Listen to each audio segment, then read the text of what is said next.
ஆன்மீகவேல் நேயர்கள் அனைவருக்கும் அன்பார்ந்த வணக்கம். இன்னைக்கு நம்ம கூட ஜோதிட அரசி யோக பிரபவம் இணைந்திருக்காங்க. அவங்க கிட்ட ஆன்மீக ரீதியான கேள்விகளுக்கு பதில் கேட்டு தெரிஞ்சுக்கலாம் வாங்க. வணக்கம் மேம். வணக்கம் மேம். இன்னைக்கு நம்ம சுக்கிர பயிற்சி பார்க்க போறோம். சுக்கிர பயிற்சி அப்டின்னா என்ன? அத பத்தி எங்களுக்கு ஒரு பொது பலன் சொல்லிடுங்க. பொதுவா சுக்கிர பயிற்சி வருது அப்டின்னா, எத்தன வருட காலங்கள் இருக்கும்? யார் யாருக்கு என்ன பலன்கள்லாம் கிடைக்க போகுது அப்டின்னு நம்ம பின்னாடி 12 ராசிக்கும் பார்க்க போறோம். பொதுவா சுக்கிர பயிற்சினா என்ன? சுக்கிர பயிற்சி வர்றதுனால நம்மளுக்கு என்ன மாரியான விஷயங்கள்லாம் கிடைக்கும்? அப்டிங்கிறத பத்தி எங்களுக்கு விளக்கமா சொல்லுங்க மேம். பொதுவா பார்த்தீங்கன்னா, சுக்கிர பயிற்சி 1 மாதம் மட்டும் தான் இருக்கிறது. ஆனா, அந்த 1 மாதத்திலேயும் பார்த்தீங்கன்னா, அதுக்கடுத்து வரக்கூடிய ஒரு பலன்களுக்கு உண்டான ஒரு அடித்தளம் போட்டுட்டு போயிருவாரு. அவர்தான் சுக்கிர பயிற்சி. இப்ப எப்ப வராரு அப்டின்னா, ஜூன் மாசம் 8ஆம் தேதியிலிருந்து ஜூலை மாசம் 4ஆம் தேதி வரைக்கும் இருக்கிறார். இந்த 1 மாதத்துல புதுசா அதாவது சுக்கிரன யாருக்கு காரகத்துவம் சொல்லுவோம்னு பார்த்தீங்கன்னா, ஆடை, ஆபரணம், ஒரு பிரம்மாண்டம்னாலே நம்ம சுக்கிர பகவான தான் சொல்லலாம். அதனால புதுசா ஆடை, ஆபரணம் வாங்குறதுக்கு ரொம்ப ஆர்வமா போட்டி போடுவாங்க. புதுசா ஆஃபீஸ் போறது, புதுசா தொழிற்சாலை, புதுசா வீடு கட்டுறது. மேக்ஸிமம் பார்த்தீங்கன்னா, இந்த 1 மாதத்துல இந்த பார்லர் வச்சிருக்கிறவங்க, அதாவது பெண்கள் சம்மந்தப்பட்ட அனைத்துமே நல்ல ஒரு முன்னேற்றத்துக்கு போகும். ஏன்னா சுக்கிரனுக்கு இன்னொரு காரகத்துவம் பெண்கள சொல்லுவாங்க. ஸோ நறுமணம் சார்ந்த பொருட்கள், இது அனைத்துமே ஒரு வெற்றி ஒரு நார்மலா இருக்கு. இன்னைக்கு தான் கடைய ஓப்பன் பண்ணியிருக்கேன்பா. எனக்கு வருமானம் வருமா இல்லையான்னு கேட்கறதுக்கு இந்த 1 மாதத்துல பார்த்தீங்கன்னா, அடிச்சு அவங்க பிரான்ச்சஸ் போடுற மாரியான ஒரு பெரிய மாற்றத்த குடுப்பாரு. முக்கியமா இந்த கலை, கவிதை இந்த மாரியான துறைகள்ல, நாடகத் துறையில பார்த்தீங்கன்னா, ரொம்ப ஒரு பெரிய மாற்றத்த கொண்டு வருவாரு. இது இது நார்மலா ஒரு வீடு கட்டியிருக்காங்க. அந்த வீட்ல நான் அது ஒரு பெரிய மாற்றம் கொண்டு வரணும். ஒரு அழகா கொண்டு வரணும். அப்படிங்கிற புது புது யோசனைய கொண்டு வரவர் தான் சுக்கிரன் பகவான். இவருடைய பார்வை பார்த்தீங்கன்னா, ஒரு பார்வை தான். அந்த ஒரு பார்வையிலேயும் பலவித மாற்றத்தையும் ஏன்னா ஒவ்வொரு ராசிக்கும் ஒவ்வொரு இடத்தையும் பார்க்குறாரு. அவர் அதே இடத்துல இருந்து ஒவ்வொரு இடத்தையும் பார்க்கும்போது பலன்கள் மாறுபடும். ஸோ அவங்களுக்கு ஒவ்வொரு ராசிக்கும் தேவையான அனைத்து பலன்களையும் அந்த 1 மாதத்துல கொடுக்கிறவர்னா சுக்கிர பகவான் தான். ஓகே. பொதுவா இந்தந்த ராசிக்கு சுக்கிர பயிற்சி வந்தா, இந்தந்த ராசிக்கு கூடுதல் பலன் இருக்கு. அப்படி ஏதாவது பொதுவா சொல்ல முடியுமா? பொதுவா பார்த்தீங்கன்னா, மெயினா சொன்னது பார்த்தீங்கன்னா, இப்ப புனர்பூசம் 3ல இருக்கிற ஆ சுக்கிரன் பகவான் மிதுன ராசியில இருக்காரு. அவர் புனர்பூசம் 4ஆம் பாதமான கடக ராசிக்கு வராரு. பொதுவாகவேவும் ஒரு புதிய முயற்சி எல்லாமே வெற்றியை கொடுக்க போறாரு. ஒரு பிரம்மாண்டமான வெற்றி. அதுவும் பெண்களுக்கு உண்டான மாதம் சொல்லி இத சொல்லலாம். ஏன்னா, இதே இது ஆண்களுக்கு இல்லையா அப்படின்னு கேட்டா, பெண்கள் சம்மந்தப்பட்ட ஒரு தொழில் பண்றவங்க, அதாவது ஒரு ஒரு துணி கடையா இருக்கட்டும், ஒரு நகை கடையா இருக்கட்டும், இந்த மாதிரியான பெண்கள் சம்மந்தப்பட்ட ஒரு தொழில் பண்றவங்களும் ஒரு மேன்மை அடையறதுக்கு உண்டான ஒரு பொதுவான ஒரு முன்னேற்றத்த குடுக்குறது தான் சுக்கிரன் பயிற்சி. அதாவது இந்த சுக்கிர பயிற்சியில பார்த்தீங்கன்னா, ரொம்ப முக்கியமான ஒரு விஷயமா, அதே கடகத்துல குரு பகவான். அது ஒரு ஒரு சுபகுருன்னு சொல்லுவாங்க. இயற்கை சுபராவே இருக்கிறவர் தான் குரு பகவான். அது மட்டும் இல்லாம குரு பெயர்ச்சி வேற இந்த ஜூன் 2ஆம் தேதி பிறக்குது. அப்படிப்பட்ட குரு பகவானோட தான் சுக்கிரன் பகவான் இணைஞ்சிருக்காரு. ஏற்கனவே ஒரு பெரிய பாசிட்டிவான ஒருத்தர் தான் குரு. அப்படிப்பட்ட ஒருத்தரோட சுக்கிரன் பகவான் இணையும்போது, ஒரு பெரிய மாற்றம் என்ன சொல்றா ஒரு மன நிம்மதி கிடைக்க போகுது. ஒரு நார்மலா இருக்கிற ஒரு பெர்சன் என்ன பண்ணுவாங்கன்னா, ஒரு சிலர் அழகுபடுத்திக்கவே மாட்டாங்க. என்ன அழகுபடுத்த ஒரு முக்கியமான ஒரு இடத்துக்கு போனாலும் பரவால்ல. ரொம்ப சிம்பிளா இருக்க விரும்புவாங்க. ஆனா, அவங்கள பத்தி பின்னாடி நெறைய வார்த்தைகள் பேசி ரொம்ப காயப்பட்டுருப்பாங்க. ஆனாலும் என்ன, இல்ல வேணாம் பரவால்ல அவங்க சொன்னாலும் என்ன அப்படின்னு சொல்லி எந்த ஒரு மாற்றமே யோசிக்க மாட்டாங்க. ஆனா, அவங்க சார்ந்தவங்க ஃபீல் பண்ணுவாங்க. இப்ப என்ன ஆகும் அப்படின்னா, அந்த ஒவ்வொரு ராசிய பொறுத்தளவு, அவங்களுக்கே அந்த மாற்றம் கொண்டு வரணும்னு நெனைப்பாங்க. அவங்கள அவங்களே அழகுபடுத்திக்கிறணும். அதன் மூலமா அவங்களுக்கு கான்ஃபிடன்ஸ் அதிகமா இருக்கும். ஸோ, இந்த டைம்லலாம் நம்மள அழகுபடுத்தக்கூடாது, வேண்டாம். ஏன்னா மேக்ஸிமம் பார்த்தீங்கன்னா, ரொம்ப ஒரு அழகு சாதன பொருட்கள் மேல விருப்பம் இருக்கிறவங்க, ரொம்ப அதுக்கு முக்கியத்துவம் குடுக்குறவங்க ரொம்பவே கான்ஃபிடன்ஸா இருப்பாங்க. நார்மலா இருக்கிற பெர்சன விட அவங்க ரொம்ப கான்ஃபிடென்ட்டா இருப்பாங்க. இப்ப அந்த மாற்றம் அவங்களுக்கு வர ஆரம்பிக்கும். தன்னைத்தானே அழகுபடுத்திக்கிறது, தன்னைத்தானே ஒரு நம்பிக்கைக்கு, ஒரு பெண்கள் சார்ந்த விஷயத்துல ஒரு வெற்றி, தைரியம் கிடைக்கக்கூடிய மாற்றமா, அதுவும் குருவோட சேர்ந்து இருக்கிறதுனால, பெண்களுக்கு ரொம்ப சப்போர்ட்டா இருக்கும் இந்த பெயர்ச்சி.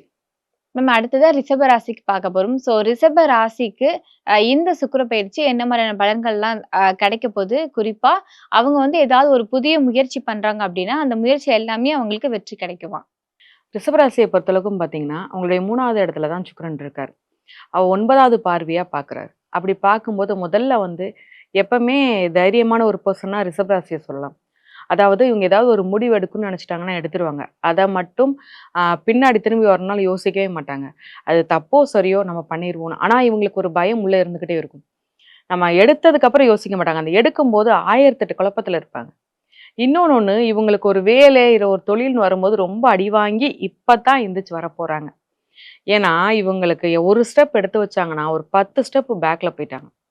ஏதாவது ஒரு வகையில இவங்களுக்கு தடங்கல், ஏதாவது ஒரு வகையில ஒரு வழி.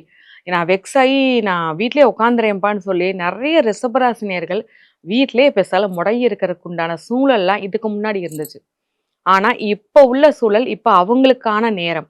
இந்த நேரத்த அவங்களுக்கு பயன்படுத்திக்கிட்டாலே ரொம்ப சூப்பரா இருக்கும். ஏன்னா, இவங்களுக்கு வர்ற குரு பெயர்ச்சியும் சூப்பரா இருக்கு. சுக்கிர பெயர்ச்சியும் சூப்பரா இருக்கு. ஏன்னா, இவங்களுக்கு எடுக்கக்கூடிய புதிய முயற்சியுமேவும் வெற்றி பெறக்கூடிய மாசமா இந்த சுக்கிர பெயர்ச்சி இருக்கு. என்ன முயற்சினாலும் இருக்கட்டும், ஒரு வேலை தொழில்ல, மேக்ஸிமம் இந்த கம்யூனிகேஷன் சைட்ல, ஐடி சைட்ல உள்ளவங்களுக்குலாம் ரொம்ப பெரிய ஒரு மாற்றத்த குடுக்க போது. வேலையே இல்ல. ஏற்கனவே நான் வேலை பார்த்துருக்க இடத்துல எனக்கு மதிப்பு, மரியாதை எதுவும் கிடைக்க மாட்டேங்குது. நான் வேலை மாற்றம் செய்யணும்னு நினைக்கிறேன்னா, இந்த காலகட்டம் அவங்க வேலைக்கு சேஞ்ச் பண்ணலாம். தொழில பொறுத்தவரைக்குமே இவங்களுக்கு தன்னிச்சையான ஒரு முடிவு எடுக்குறாங்கன்னா, அந்த தொழில் இவங்களுக்கு வெற்றிய குடுக்கும். இந்த மாரி தொழில் வேலை ரொம்ப சூப்பரா இருக்கு. 3வது இடம் நம்ம சொல்லும்போது பார்த்தீங்கன்னா, இளைய சகோதரர் வருவாரு. தைரியம், வீரியமும் உங்களுக்கு அதிகரிக்கும். என்ன ஒரு ஒரு சின்ன பதட்டமா இருந்தாலுமேவும், இப்ப இருக்கிற தைரியம், தன்னம்பிக்கை அவங்கள விட்டு போகவே போகாது. அவ்வளோ ஒரு கான்ஃபிடென்ட்டா இருப்பாங்க. ஆனா, இவங்க இந்த டைம்ல எடுக்கிற சில முடிவுகள் மட்டும் கொஞ்சம் கவனமா யோசிச்சு எடுக்கணும். என்னைய பாரு நான் என்னனாலும் ஃபேஸ் பண்ணிக்கிறேன் தைரியமா நிக்கும்போது ஒரு அவசரமான முடிவு எடுப்பாங்க. அது மட்டும் கொஞ்சம் கவனமா இருக்கும். மேக்ஸிமம் இவங்களுக்கு இளைய சகோதரர் சப்போர்ட் பண்ணுவாங்க. எதுனாலும் பரவால்ல. அது இளைய சகோதரரா இருக்கலாம், சகோதரியா இருக்கலாம். யாருனாலும் இவங்களுக்கு சப்போர்ட் பண்ணுவாங்க. சூப்பரா இருக்கும். அடுத்து பார்த்தீங்கன்னா, 9வது இடம். 9வது இடம் தந்தை ஸ்தானத்த சொல்லுவாங்க. தந்தை வழி உறவு மூலமா சப்போர்ட்டு. இல்ல தந்தை வழி மூலமா ஒரு பண வரவு வர்றதுன்னு சொல்லி, நெறைய ஒரு தந்தை நீ எதுனாலும் பண்ணுப்பா நான் உனக்கு சப்போர்ட்டா இருக்கேன்னு சொல்லி, ஃபுல் சப்போர்ட் இவங்களுக்கு தந்தை மூலமா கிடைக்கும். ரிஷப ராசியில இருக்கிற படிக்கிற மாணவர்களுக்கு இந்த சுக்கிர பயிற்சி எப்படி இருக்கும்? படிக்கிற மாணவர்களுக்கு பார்த்தீங்கன்னா, அவங்களுக்கு பிடித்தமான துறையை தேர்ந்தெடுக்கிறதா இருக்கட்டும், அதுல அதுல ரொம்ப பெஸ்ட்டா வர்றதுக்கு உண்டான வாய்ப்பு இவங்களுக்கு இருக்கு. அதாவது ரொம்ப ஆர்வமா இருப்பாங்க படிப்புகள். இவங்களுடைய ஞாபக சக்தி என்னன்னா, யாராலயும் இருக்க முடியாத ஞாபக சக்தியா இருக்கும். ஏன்னா ஜஸ்ட் ஒன் டைம் ரிவைண்ட் பண்ணா போதும். அவ்வளோ ஞாபக சக்தி வச்சிருப்பாங்க. மேலும் படிப்பு தடைப்பட்டு போயிருக்கு. திடீர்னு மேரேஜ் பண்ணி குடுத்துட்டாங்க. எனக்கு அடுத்து படிக்க முடியல. இல்ல ஏதாவது ஒரு சூழ்நிலையினால பண கஷ்டம் ஏதாவது ஒரு ரீசனால நான் படிக்க முடியல. ஆனா நான் உயர்கல்வி படிக்கணும்னு நினைக்கிறேன் அப்டின்னா, இந்த சுக்கிர பெயர்ச்சில ஒரு பிள்ளையார் சொல்லி மட்டும் அவங்க போடட்டும். ஆட்டோமேட்டிக்கா கொண்டு போய் படிக்க வச்சுருவாரு. யார் மூலமா ட்ரஸ்ட் மூலமா, யாராவது தெரிஞ்சவங்க மூலமா எப்டினாலும் அவங்களுக்கு படிக்கிறதுக்கு உண்டான வாய்ப்பு அவங்கள சேர்ந்துரும். கண்டிப்பா அவங்க படிப்பாங்க. ஒரு நல்ல நிலைமைக்கு வரதுக்கு உண்டான ஒரு அஸ்திவாரமா இந்த சுக்கிர பயிற்சி இருக்கும். Okay ma'am.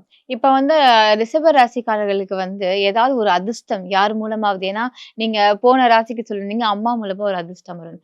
ரிஷப ராசிக்காரர்களுக்கு யார் மூலம் அந்த அதிர்ஷ்டம் கிடைக்கும்? ரிஷபராசிய பொறுத்தவரைக்கும் பொதுவாவே ஒரு அதிர்ஷ்டமான ஒரு வரவு வரப்போது. யார் மூலமாக இல்லாட்னாலும், அவங்க ராசிக்கு இவங்க முன்னாடி பண்ண ஒரு நற்செயல் மூலமா, ஒரு நல்ல ஒரு ஒரு நல்ல விஷயங்கள் மூலமா ரிட்டர்ன் ஏன்னா இவங்க ஈஸியாவே பார்த்தீங்கன்னா, ரொம்ப இளைய மனசுக்காரவங்க. ரொம்ப ஈஸியா ஒருத்தவங்களுக்கு ஹெல்ப் பண்ணுமா, "நீ என்னம்மா பண்ற? சாப்பிட்டியான்னு?" இவங்கள கேட்டாலே போதும். இவங்கட்ட இருக்கிற பணத்தெல்லாம் தூக்கி குடுக்குற ஒரு பெர்சன் தான். அப்படிப்பட்டவங்க அவங்க பண்ண நல்ல விஷயம்லாம் இனிமே வர காலத்துக்கு இவங்களுக்கு திரும்ப வரப்போகுது. அதன் மூலமா திடீர் அதிர்ஷ்டம். இவங்கலாம் குடுத்த பணம்லாம் ஒரு ரூ. 500 குடுத்துருப்பாங்க.